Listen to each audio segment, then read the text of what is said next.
비슷한 것 같은데. 제게 레버에 지금. 이거 집에서 갖고 나.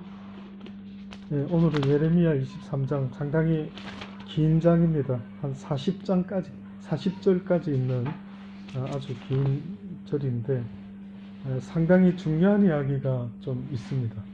예레미야서 중에도 상당히 중요한 이야기예요. 제가 개인적으로 이렇게 구약을 설교할 때 인용할 때가 있는데 들어있는데 왜 그 중에 이렇게 예수님이 이사야서를 많이 인용하시는 것처럼 어떤 인용했던 적이 있었던 그 구절이 지금 오늘 23장에도 제가 개인적으로 좀 있는 것 같아요.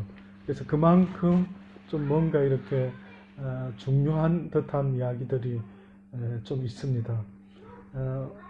크게 한 세 가지로 오늘 본문을 굉장히 긴데요. 한 세 종류로 세 부류로 나눌 수가 있습니다. 1절부터 8절이 전반부인데 다윗 왕가를 회복할 것이다. 지난 시간까지 여러분 기억납니까? 유다의 마지막 시드기야 왕부터 한 네 왕이 완전히 소망 없는 왕으로 끝이 나버렸죠. 그래서 이제 다윗 왕가가 완전히 무너졌다라고 절망스러운 생각으로 끝이 사실은 났죠. 야, 이젠 더 이상 이어지지가 않고 이제 유다가 망하는구나 이렇게 소망을 잃어버렸습니다. 그런데 오늘은 어떻게 지금 말씀하느냐 하면은 다윗의 왕가 중에 누군가가 다시 왕권을 가지고 나타나게 될 것이다 라고 하는 이야기를 지금 하고 있는 회복의 설명, 이게 1절부터 8절까지 나와 있습니다. 그리고 9절부터 32절까지는 거짓 예언자들에 대한 하나님의 경고를 언급하고 있어요. 그때나 지금이나 거짓된 자가 있습니다. 목사라고도 하지만은 사실은 거짓된 목사도 싹군 목자라고 분명히 성경은 경고를 하고 그들은 양의 옷을 입고 있지만 속에는 노략질하는 이리와 같은 놈들이다. 이렇게 말해요. 근데 문제는 누가 진실된 양인지 누가 노략질하는 늑대인지 일인지 구별을 일반 사람이 못한다는 거예요. 그 기준을 못 갖고 있는 게 이게 슬픈 현실입니다. 그래서 진짜인 예수를 십자가에 못 박은 그들의 잘못된 마음이요. 오히려 가짜는 진짜 같고 진짜는 가짜 같은 이런 시대를 어떻게 보면 살아가고 있다. 그래서 말을 유창하게 잘하면은 진짜 같고 말을 좀 부족하면은 가짜 같은. 그래서 바울은 뭐랍니까? 나 비록 말에는 조라지만 그랬어요. 내 비록 말은 좀 투박한 스타일의 사람이지만 내가 전하는 복음은 가짜가 아니다. 내가 진실로 하나님의 말씀을 너희들에게 전한다 라고 했던 그걸 봤을 때 참 분별하기가 어렵죠. 그래서 도대체 이게 누가 가짜고 누가 진짜지 어렵습니다. 근데 오늘 이제 말씀을 예레미야가 언급하고 있어요. 그래서 32절까지 9절에서 32절까지는 거짓된 예언자들이 어떤 자들인가 하는 것을 경고하고 있고요. 그리고 33절부터 40절까지는 그 당시 때에 만연되어 있는 하나님의 말씀에 대한 잘못된 태도와 그로 인한 하나님의 경고를 진술하고 있어요. 다시 말하면은 하나님의 말씀을 받는 태도가 문제가 있어요. 이건 한마디로 말하면은 우리가 자녀를 나무랄 때에 혹시 자녀가 하나 있을 때는 잘 모릅니다. 근데 저같이 한 셋 키워보면 똑같은 잘못을 지적하는데 반응하는 게 다릅니다. 이해되십니까? 분명히 같은 잘못을 만약에 했어요. 그래서 승재야 왜 이랬지? 이랬을 때에 아빠 죄송합니다. 이렇게 반응하는 태도가 있고 또 다른 자녀는 제가 뭘 그렇게 잘못했다고 저한테 그럽니까? 뭐 이런 식의 전혀 태도가 다른 경우가 있습니다. 여러분 설교를 듣는다라는 것은 사실은요 좋은 이야기 듣는 거 아닙니다. 제가 성경의 말씀을 들어봤을 때 성경의 이야기가 공자와 맹자와 아유 은혜스럽다, 아주 참 감동적이다, 이거 별로 없는 것 같아요. 전부 들으면 듣고 찔려야 되는 이야기. 듣고 나를 돌아보면서 아, 내가 참으로 잘못했구나. 제가 다음 주에 설교를 그렇게 할까 병원에 요즘 있으면서 하는 게, 내가 기다리면서 뭐 하겠습니까? 핸드폰에 있는 성경을 내 읽고 있는데, 요 며칠 자꾸 생각을 주는 것 중에 하나가, 많은 사람들이 예수 믿으면 구원받는다라고 표현을 하는데, 정말로 더 정확한 표현은요, 회개함으로 제사함을 받고 성령을 선물 받는, 구원받는, 거듭나는, 이게 1순위입니다. 그러니까 예수 믿고 구원받아라는 표현보다 더 중요한 표현은 회개하고 제사함 받고 예수 구원을 받아라, 이렇게 말이 돼요. 왜냐? 성경에 보세요. 아담과 하와 이후에 모든 인간이 같은 죄를 짓지 않았지만 무엇에 갇혀버리고 말았어요? 원죄에 갇혀버리고 말았어요. 원죄에 갇혀버린 우리는 아담과 똑같은 죄를 짓지 않았지만 그 죄의 권세 속에 태어났던 거예요. 그래서 성경에는 뭐라고 말했냐면, 이 땅에 태어난 모든 인간들, 누구든 아담의 후손들은 의인은 없나니 하나도 없다, 이렇게 말해버린 거예요. 모든 이들을 하나님의 심판 아래 진노에 가두었다라고 했어요. 성경에. 기억나십니까?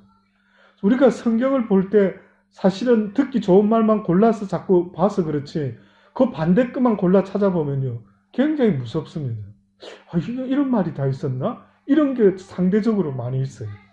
그 중에가 말씀이 우리를 은혜 안에 가두시고 우리를 구원에 가두시고, 이런 좋은 말도 있는데 뜻밖에도 우리를 진노 아래 가두어 버렸다 그랬어요. 그러면 그거는 예를 들어 무슨 뜻입니까? 모든 이가 일단은 먼저 어떻게 시작되냐면 하나님의 진노 앞에 서게 됐다는 거예요. 그래서 성경은 말하는 거예요. 회개하라고 말하는 거예요. 그런데 예수 처음 믿었을 때에 여러분, 회개하지 못하면은요, 이 내 죄의 속성은 날마다 나를 틈만 나면 잡아뜨리려고 기회를 보고 있어요. 가시가, 혹시 여러분 가시 찔려보신 분 있습니까?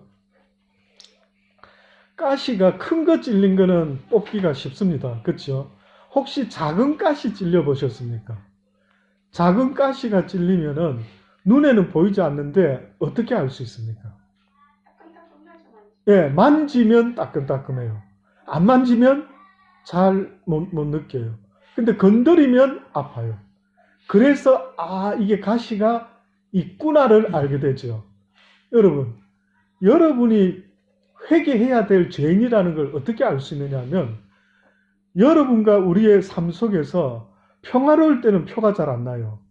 근데 내 삶에 어렵고 힘들고 어떤 해프닝이 벌어지잖아요. 그러면 내 속에 감추어진 죄의 속성이 뻥 하고 터져나옵니다. 희한합니다. 저도 그것 때문에 항상 살아오면서, 제가 그랬잖아요. 목사니까, 특히 뭐 충청도 출신이니까 좀 온유하고 겸손하고 뭐 이런 것으로 이렇게 갈 것 같았는데, 한 번씩 건드려지면요, 참았다 빵 터져버리는 거예요. 저는 한번 터지면은 끝을 보려고 해요. 성격 안 좋죠. 성격이 끝장을 보려고 해요. 그래서 저는 저희 사모랑도 살다가, 저희 부부는요, 살면서 세상적인 일 때문에 싸운 적은 별로 거의 기억이 없어요. 주로 하나님 이야기하면서 다툽니다. 하나님의 뜻을 이야기하면서. 그러니까 서로가 야당이 되어서 지적을 하죠. 당신 그러면 안 된다. 그럼 나는 또 내가 하는 또 말씀 앞에서 당신이 문제가 더 있는 거 아니냐. 서로 지적을 합니다. 이제 이러다 보면은 막 어느 때는 막 이제 격하게 갈 때에 막 어느 때는 저는 막 그게 막 팍 치솟으면은 끝을 보고 싶을 정도로, 이 내가 사람을 잘못 선택했나? 왜 뭐 아내가 이게 뭐 적이야 뭐야? 막 이런 싶을 정도로 막 야당이 되어서 저를 막 말씀으로 지적을 해요. 그러니까 주로 저희 부부는 서로 말씀을 가지고 악유를 합니다, 한 번씩. 근데 그럴 때마다 저 심령 속에 그 악유면 그냥 대화를 하면 되잖아요. 그죠? 근데 어느 때는 너무 심하게 이렇게 공격을 당했다 싶으면 이렇게 감춰져 있던 가시가 건드려지면 저도 모르게 그 죄의 속성이 드러나는 거예요. 하나님이 그러시는 것 같아요. 네가 어떤 인간인지 좀 봐라. 네 속에 감추어진 아주 괜찮은 듯 흉내내고 살아가는 네 모습 좀 봐라. 네가 회개해야 될 죄인이라는 걸 나는 너한테 가르쳐주고 싶은데 네 자유의지가 아주 아닌 척하고 있는 네 모습이 어떻게 보면 하나님 편에서는 좀 역겹죠. 그래서 이걸 드러나게 만든다. 여러분 베드로 보세요. 베드로가 수제자입니다. 3년 반 동안 예수님께 말씀을 배웠어요. 아마 여기 있는 우리 누구보다도 천국 복음에 대해서 아주 체험을 하고 기가 막히게 배웠죠. 최고의 스승인 예수님께 배웠으니까. 그런데 그 사람 보세요. 예수님이 십자가에 잡혀가시니까, 예수님이 십자가 지기 위해 잡혀가니까요. 갑자기 생명의 위협을 느끼고 예수님을 멀찍이 쫓기 시작합니다. 결국은 예수님을 부인하게 되죠. 부인까지 한 게 아니라 저주하면서 부인을 했어요. 이거 어떻게 설명이 됩니까? 어떻게 그렇게 3년 반 동안 다녔던 그 사람이 그럴 수가 있을까? 그 사람은 이렇게 말했어요. 자기 스스로를 얼마나 믿었으면 모두가 하나님을 떠날지라도 나는 하나님을 배반하지 않겠다. 여러분 제가 한번 여쭤볼게요. 내 믿음으로 하나님을 붙잡는다라고 할 때 얼마나 오래 갈 수 있을까요? 얼마나 가능할까요? 자기가 믿음 있는 것처럼 생각하는 그 교만, 그 가식. 저도 오랫동안 그게 쏘가가지고 스스로를 속여가지고요. 그러니까 내가 예수님의 손을 붙잡고 가면은 잘 갈 줄 알았어요. 그래서 나는 믿음이 있으니까. 근데 그게 아니에요. 믿음이라는 것은 내가 예수님의 손을 잡는 게 아니고 믿음이라는 것은 예수님께서 나를 붙잡아 줄 수 있는 소스가 믿음입니다. 주님이 나를 붙잡아 줄 때만이 내가 설 수가 있는 거예요. 내가 그분을 붙잡는다라는 것은요. 언제든지 상황에 따라서 나도 베드로처럼 내 목숨에 위협이 느낀다면 부인할 수가 있다. 그래서 주님이 내 믿음을 붙잡아 줄 수 있도록 하기 위해서 내 모든 자아를 부인하고 그분만을 인정할 수 있는 그 겸손한 자리에 내려오는 믿음이 되지 못하면 언제든지 나는 문제를 만들어낼 수 있는 아주 그 가시가 언제든지 나를 찌르게 되는 그런 일들이 사는 날 동안 계속 그러고 있다. 믿음이 자란 것 같지만 또 뒤집어져 버리고 믿음이 자란 것 같지만 또 뒤집어진다. 그래서 가장 중요한 것은 회개가 필요합니다. 회개가. 회개한 그리스도인과 회개하지 않은 그리스도인은 하늘과 땅 차이다. 회개한 그리스도인은요, 그 누구의 어떤 사람을 함부로 말하지 않는다. 여러분 조심하셔야 돼요. 내가 조금 남보다 나은 것 같아가지고 무슨 어떤 액션을 한다. 정말 하나님 보시기에 심히 우습다. 심히 우습다. 저 같은 사람도 여러 가지 영적 경험으로 따지자면 아마 책을 써도 제가 몇 권 쓸 수 있을 것 같아요. 내가 만난 주님 이래가지고 여러 가지 책을 한번 써볼 수 있다. 근데 그 주님 분명히 말씀하시더래요. 너를 다른 사람보다 내가 더 사랑해서 그렇게 하는 게 아니다. 단지 직분 때문에 그렇다. 그래서 이걸 알려주는 거다. 여러분,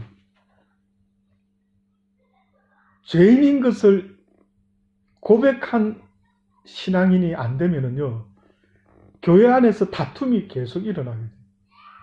삶 속에서도 일어나고 계속해서 문제가 생겨요. 그래서 예수 처음에 믿을 때에 예수 믿고 복 받으세요 말은 굉장히 거짓된 말이에요. 예수 믿고 구원받으세요. 이 말도 굉장히 우리는 많이 들어왔지만 문제가 있는 말이에요. 오히려 예수 믿고 회개하세요. 이게 성경에 있는 이야기입니다. 회개를 하지 못하면은요, 여러분, 그 구원의 말씀의 싹이 나올 수가 없어요. 내 심령에 한번 스스로 돌아보세요. 목사님, 제가 예수 믿기 전과 믿으는 별로 변한 게 없습니다. 성품도 그렇고 성격도 그렇고 뭐 예배 참석하는 열심도 그렇고 뭐 모든 게 예수 믿기 전과 후가 전혀 바뀐 게 별로 없는 것 같아요. 라고 하는 사람들 왜 궁금하지 않아요? 내 믿음의 인격과 인품이 왜 안 바뀌는데? 별이가 자라면서 성장하잖아요. 그러면 여러분도 예수를 믿은 시간만큼 성경의 지식 말하는 거 말고요. 성경의 지식으로 따지자면 머리 좋은 사람이 더 많겠죠. 그런데 성경의 지식으로 하나님이 기뻐하는 게 아니라 바리새인과 서기관들이 그러면 예수님께 칭찬을 받았겠죠. 그런데 그들은 지식은 있었지만 삶이 없었기 때문에 위선자가 되었던 겁니다. 하나님이 말씀하는 것은요, 그 인격과 인품이 온유함과 겸손한 주님의 모습으로 닮아가야 되는데 닮지를 못하고 있어요. 닮지를 못하고 있어요. 뭐가 문제지요? 스스로한테 한번 물어보세요. 나 이용호야. 나 안진현. 나 이진아. 나 이규랑. 물어봐라고요. 네 성격과 인품과 인격이 정말 주변 사람들이, 가족들이, 남편이, 아내가 그대를 볼 때마다 주를 보는 것 같아요. 그런 말 들어본 적이 있습니까? 내가 당신을 보고 있으면은 주님을 만나는 것 같습니다. 왠지 당신의 모습 속에서 뭔가 온유함과 따뜻함이 느껴져요. 혹시 그런 거 있습니까? 그런 사람 만나본 적 있습니까? 저 빼고요.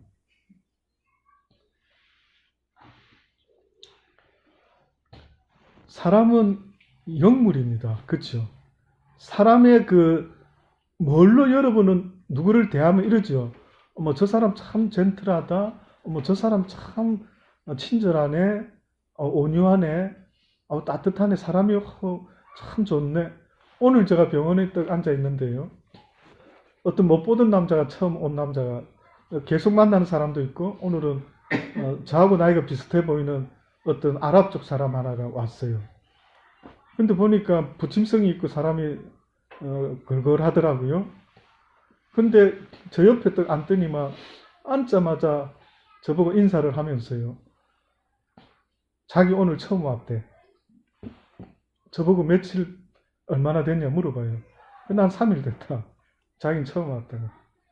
그러면서 갑자기 저보고 나이가 몇 살이니?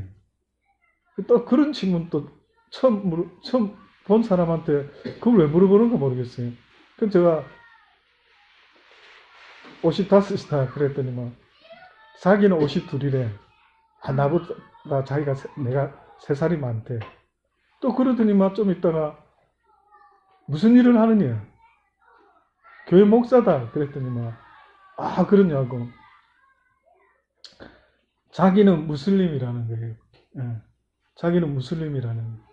무슬림이라 하면서 이제 이런 신장 이야기를 하는데 뜻밖의 이 사람이 나보고 콩팥 이거 너무 걱정하지 마라. 내 아들 6이 있는데 그중에 큰아들이 어렸을 때 신장이 안 좋아가지고 이식을 했대. 했는데 지금 막 얼마나 스트롱한지 모른다. 자기도 갑자기 신장이 나빠져가 딴 데는 전혀 이상이 없는데 나빠졌다. 이러면서 오히려 저를 위로하고 힘을 내라고 하고 걱정하지 마라 그러고 막 이러는 거예요. 그 상당히 부침성 있게 아주 무슬림이 사실은 좀 내가 교회 목사라면 대화하고 싶지 않을 텐데 이 무슬림 사람은 굉장히 친절하게 그럼 나를 조금 있다가 이제 제가 친절하게 하길래 3일 먼저 온 선배로서 티하고 커피 먹는 곳과 샌드위치 먹는 곳을 내가 데리고 갔어요. 따로라도. 너 혹시 배 출출하냐? 그러니까, 아, 출출하네. 그 커피 하나 티 저기 있는 데가 있다. 그러니까, 그 어디냐? 들어갔어요. 거기 들어가면은 혈액투석하는 수많은 사람이 앉아 누워 있습니다. 그걸로 중간에 지나가지고 부엌에 가서 해주고 있다는 거 알려주니까 너무 좋아하는 거예요. 너무 오더님은 나보고 브라더 하면서 호칭이 갑자기 브라더로 바뀌면서 막 다정하게 또 이야기하고 또 그러더라고요. 무슬림인데 그냥 저 느낌에 그 마음이 따뜻함이 느껴지는 거예요. 여러분 그런 적 없습니까? 살아가면서 잘은 모르는 사람인데 그냥 몇 마디 잠깐 나누는데 그 사람에게서 느껴지는 그 기운, 이게 있단 말이에요. 이거는 부임을. 근데 그 사람도 나한테서 무슨 기운을 느꼈는지 난 그건 모르겠어요. 그런데 왜 처음부터 나한테 나이 물어보고 직업을 물어보고 뭘 자꾸만 이렇게 대화 나누면서 또 나한테 자기가 무슨 부모 형제같이 힘을 내야 되고 괜찮다고 내 아들도 그랬는데 뭐 지금 스트롱하고 또 뭐 그래도 괜찮을 것이다고 막 위로를 하고 그러는 거예요. 아, 참 따뜻하고 아주 프렌들리한 사람이구나. 참 좀 무슬림이지만 난 또 이런 무슬림 처음 이렇게 앉아서 같이 대화하는데 처음인데 또 이런 사람도 있구나. 아마 그도 느꼈을 거예요. 아, 교회 목사를 했는데 뭔가 막 자기한테 샌드위치 소개해주고 커피 소개해주고 뭐 느끼는 게 있겠죠, 자기도. 이게 바로 우리가 살아가면서 그리스도인이라고 말하는 것은요, 말로만 내 교회 다니고 있어를 말하는 게 아니에요. 내 인격과 인품 자체가 하나님 보시기에 변화가 일어나야 돼요. 그래서 하나님이 내가 너를 아노라라고 하는 그 기준은 네가 교회를 열심히 다니고 있구나, 이것이 기준이 아니다는 겁니다. 지금 오늘 본문 보지도 못하고 지금 계속 이런 말씀이 자꾸 주셔서 이야기를 하고 있습니다. 그래서 어쨌든 이 말씀에 대한 태도를 33절부터 40절까지 그렇게 언급되고 있습니다. 자, 첫 번째, 여기 이렇게 시작됩니다. 비유를 들었어요. 오늘 예레미야 23장에 나 여호와가 말하노라 내 목장의 양무리, 여기 내 목장의 양무리는 남유다를 이야기하고 있습니다. 무리를 멸하며 헛는 목자에게, 여기서 또 목자라고 말할 때에는 당시의 종교 지도자들 또 백성들의 지도자들을 이야기하는 것 같습니다. 그러므로 이스라엘 하나님 나 여호와가 내 백성을 기르는 목자에게 이같이 말하노라 너희가 내 양무리를 흩으며 그것을 몰아내고 돌아보지 아니하였도다. 보라, 내가 너희의 악행을 인하여 너희에게 보응하리라. 여호와의 말이라. 이들이 어떻게 했다고 지금 말합니까?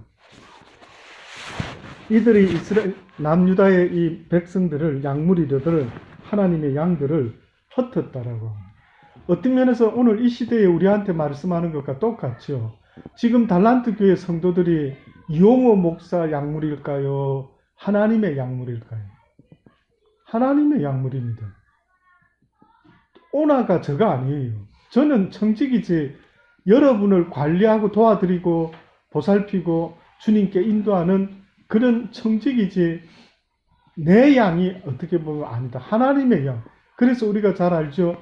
베드로가 다시 베드로에게 예수님이 나타났을 때 네가 나를 사랑하느냐? 네가 나를 사랑하느냐? 네가 나를 사랑하느냐? 물어보셨을 때에 그러면 내 양을 어떻게 하라고요? 먹이라 말씀했죠.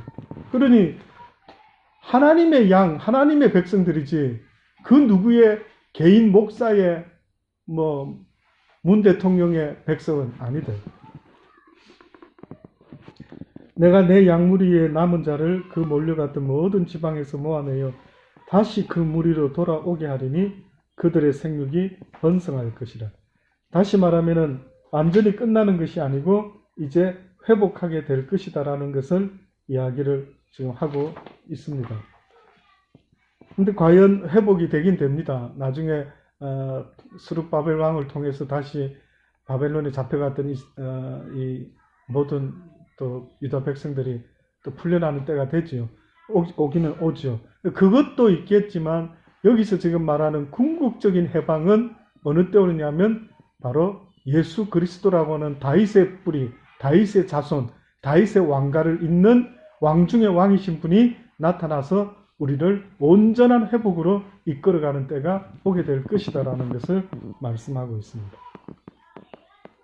그래서 보니까 4절에 내가 그들을 기르는 목자들을 그들 위에 세우리니 그들이 다시는 두려워하거나 놀라거나 또 축인하지 아니하리라. 여호와의 말이라. 나 여호와가 말하노라. 보라, 때가 이르리니 내가 다윗에게 한 의로운 가지를 일으킬 것이라. 이 의로운 가지, 예수님이 이 땅에 온 것은 여러 가지 그 호칭이 있죠.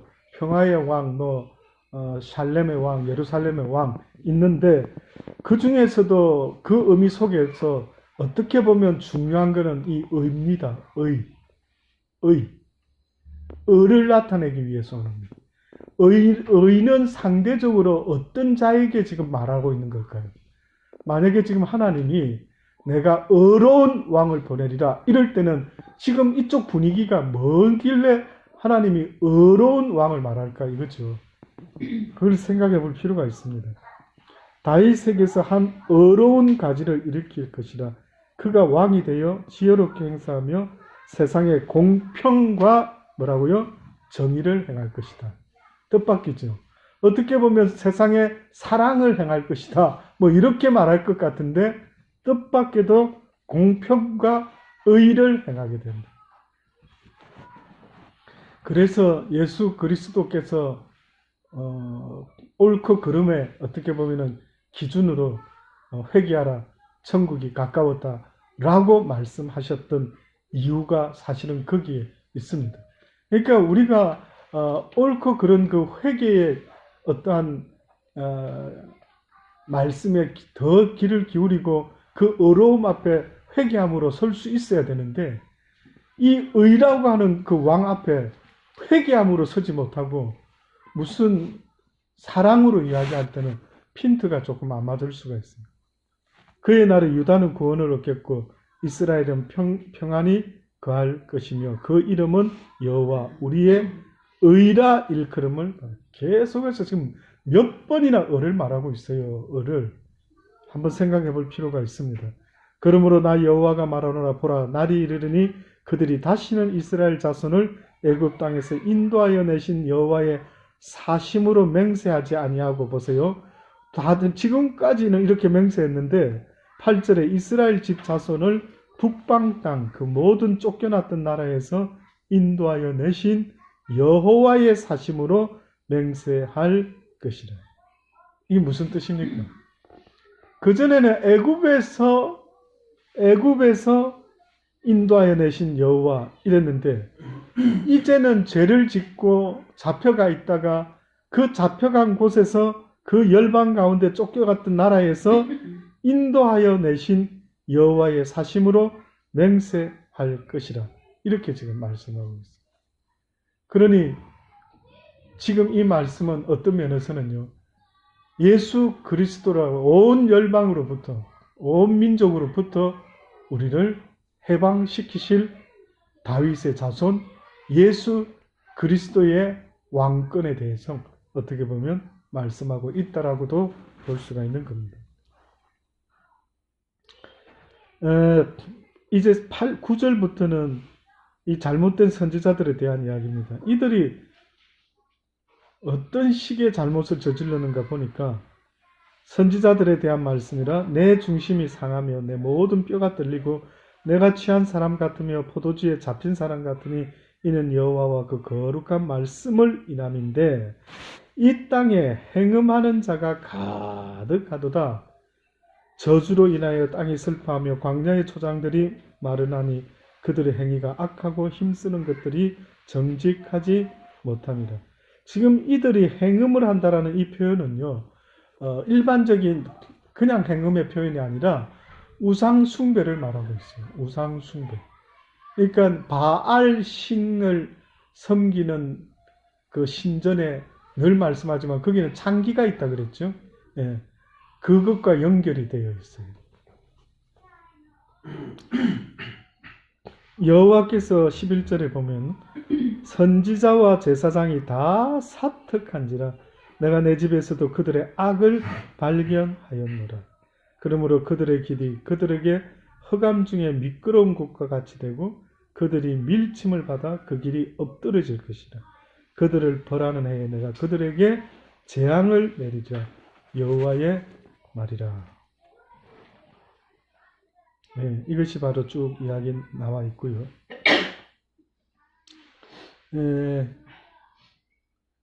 그 중에 좀 이렇게 제가 개인적으로 옛날에 좀 자주 봤던 표현들, 그 21절입니다.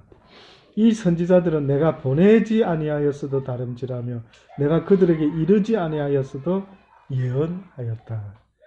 전혀 하나님하고는 상관없는 자들이 지금 하나님의 이름으로 일을 하고 있다라고 말을 하고 있죠. 그 거짓 선지자들의 이야기만 하고 좀 마칠게요. 시간상.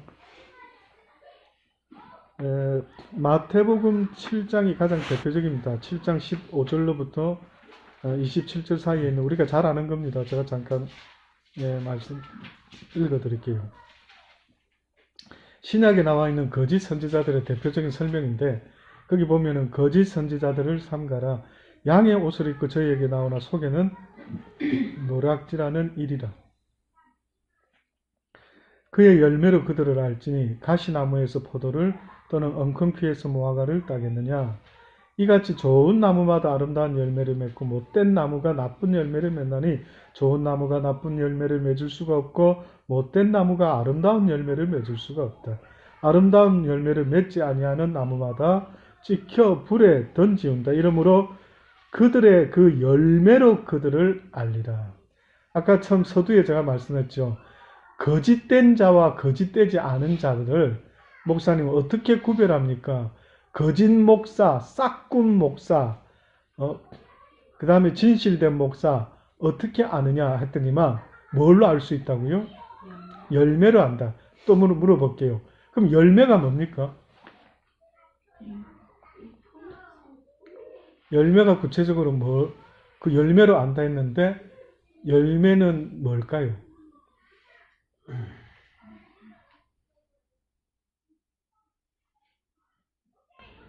첫째, 어떻게 보면은요, 첫째로 말할 수 있는 것은 그들의 말과 행동 볼 수가 있습니다. 그래서 많은 사람들이 이게 지금 착각을 하는 게 있어요. 그게 뭐냐면은 어떤 착각을 하고 있느냐면 이 보세요. 그 뒤에 이어서 이렇게 나와 있어요. 조금 더 읽어보고 말씀드려볼게요. 나더러 주여 주여 하는 자마다 천국에 다 들어가는 것이 아니요 하늘에 계신 내 아버지의 뜻대로 행하는 자라야 들어간다. 그날에 많은 사람이 나더러 이르되 주여 주여 주여 우리가 주의 이름으로 선지자 노릇, 잘 들어보세요. 주의 이름으로 선지자 노릇 했고 주의 이름으로 귀신을 쫓아냈고 주의 이름으로 많은 권능을 행치 아니하였나이까 하리니 그때 내가 저에게 밝히 말하되 내가 너희를 도무지 알지 못하니 불법을 행한 자들아 내게서 떠나가라. 자, 잠깐. 주의 이름으로 분명히 귀신도 쫓고 말씀도 전하고 능력도 행했어요. 맞습니까? 그러면 왜 그들이 쉽게 말하면 지금으로 말하자면 능력의 종인데 그 능력의 종을 주님이 하시는 말씀이 불법을 행한 자라고 말했어요. 그러면 능력 행하는 것과 하나님께서 기뻐하는 자의 삶의 모습과 같습니까? 다릅니까?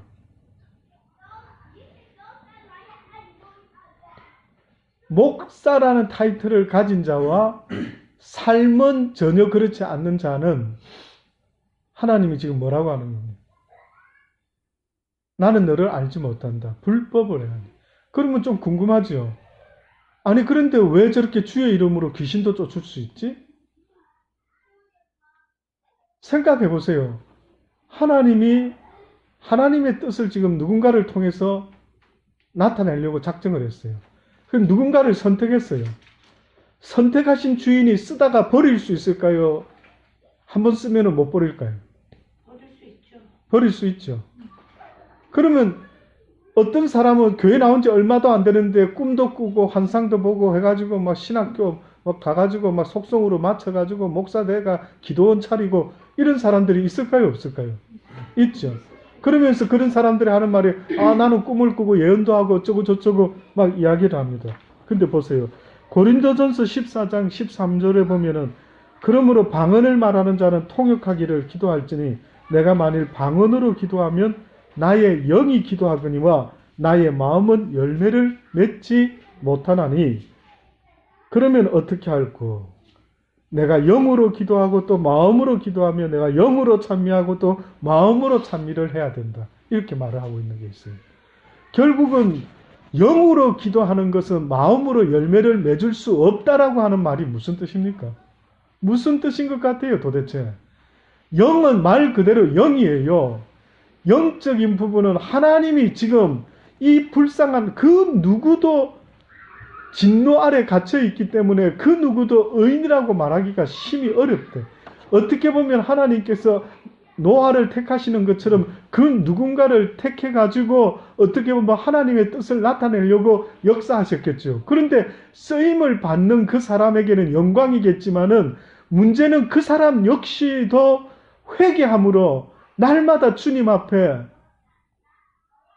자신의 죄를 돌아보며 회개함으로 나가야 되는 숙제가 남아있는 거예요. 그래서 알고 보니 바울이 나는 죄인 중에 뭐라고 말합니까? 괴수라고. 이해됩니까?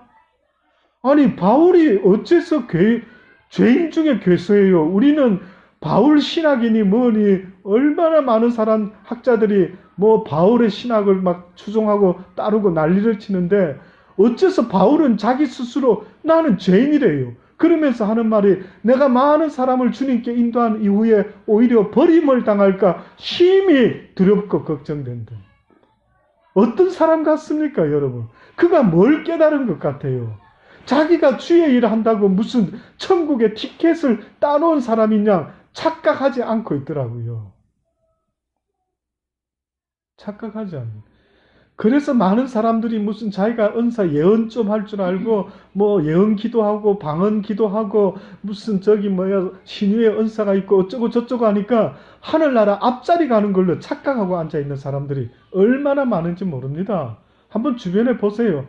오히려 뭐 은사자들 기도원 원장들 찾아가 보면은요 더러 다는 아니겠지만 교만하기 짝이 없는 사람, 기도 한번 해주는데 돈 헌금해라고 하는 사람, 뭔가가 냄새가 무슨 무당 비스듬하니 못 느껴집니까? 그것으로 하나님께서 아는 게 아니라 열매로 안다라는 게 놀랍잖아요. 그들의 능력으로 내가 알리라 이렇게 말했으면 와 영빨이 있는 사람들 하나님 나라 최고 앞자리 가겠구나 이렇게 알겠어. 근데 뜻밖에도 영빨이 문제가 아니라 그들이 하나님의 뜻대로 행하는지를 보는 거예요. 그들의 열매를 보는다라는 거예요. 그래서 요한도 회개에 합당한 열매를 내라. 말만 하지 말아라. 그만 좀 해라. 말하는 건 멈추고 너의 열매를 보이라는 거예요. 그 인격과 인품에서 나오는 그걸 보여내라고 그래 말하고 있지 않습니다. 아무쪼록 사랑하는 여러분, 오늘 이렇게 말하고 있는 마지막 부분 결론이 그겁니다.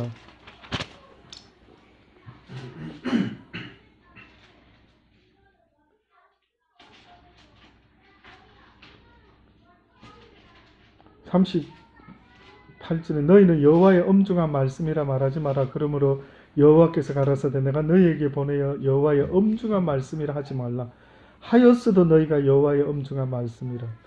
너희를 온전히 잊어버리며 내가 너희와 너희 열조에게 준 이 성읍을 내 앞에서 내어버려 너희로 영원한 치욕을 잊지 못하게 할 영구한 수치를 당케 하리라 하셨다. 끝까지 그들은 주의 이름으로 이야기합니다. 주님이 그랬어요. 주님은 이걸 좋아합니다. 주님이 계속 그렇게 말합니다. 그러지 말라고 하는데, 멈추라고 하는데, 어떤 사람은 예수를 믿어도 예수님 때문에 예수를 믿는 게 아니라 자기의 유익을 위해서 예수 믿는 사람이 있어요. 얼핏 들으면 말이 맞지요. 목사님, 내가 나를 위해서 예수 믿는 거지요? 라고 하는데 아니에요. 조금만 더 진리를 깨달아 보면은요, 우리의 존재 목적은 모든 게 다 하나님 때문입니다. 모든 세상의 하늘의 해와 별과 달과 모든 것들이, 꽃들이, 새와 모든 날과 날이 여호와를 찬양하고 여호와 때문에 존재하는 거예요. 그러니 믿음도 사실은 여호와를 위한 믿음이 돼야 된대. 그 말은 사는 것도 나한테 가하지만은 그분이 죽으라 하시면 죽는 것도 가하다. 내가 안 아프고 싶지만은 그러나 혹시나 그분이 나에게 고난을 주고 병을 준다 할지라도 당신이 원하신다면, 당신의 승잔이 내게서 지나가기 원하지만 그러나 당신의 뜻이 있다면 그 승잔이 나에게 머물기를 원합니다. 이것이 바로 나를 위한 믿음이 아니라 주를 위한 믿음의 고백인 거예요. 그래서 기도 시간 때마다 나의 소원을 이제는 내려놓고 하나님의 뜻이 하늘에서 이루어진 것 같이 이 땅에서도 이루어지기를 원하나이다 라고 기도할 수 있는, 정말 하나님이 기뻐하는 예루살렘의 그 한 사람이 저와 여러분이 될 수 있기를 주의 이름으로 축원합니다. 기도하십시다.